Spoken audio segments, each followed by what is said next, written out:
They were originally talking about replacing the heater, but that was seen to be too much of a capital investment for the business. And the Cetek solution effectively gives them the same result. We're doing our first major Cetek project in Europe, at Galp in Portugal. It's a large CCR project. The client was facing limitations with their fired heater. A high fuel use and rising CO2 emissions were making it harder to meet their ESG targets. They had looked at replacing the heater or adding an air preheater, but both options required significant capital investment.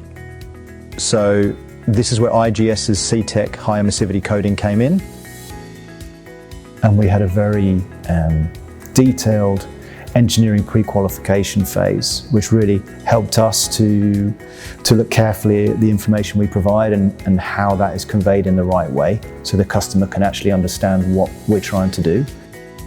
So this is how IGS's Cetek high-emissivity coating works. It enhances heat transfer within the radiant section, so more of the available energy is absorbed into the process.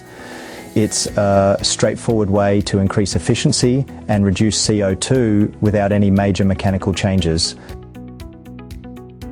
They were originally talking about replacing the heater or doing quite a major engineering project to put in an air preheater as part of the unit, but that was seen to be too much of a capital investment for the business. And the Cetek solution effectively gives them the same result in terms of enabling them to operate the heater with more flexibility, to increase and reduce their capacity without impacting significantly their environmental footprint, but at a much more reasonable capital outlay, but also with potentially higher returns in terms of their return on investment from doing the project.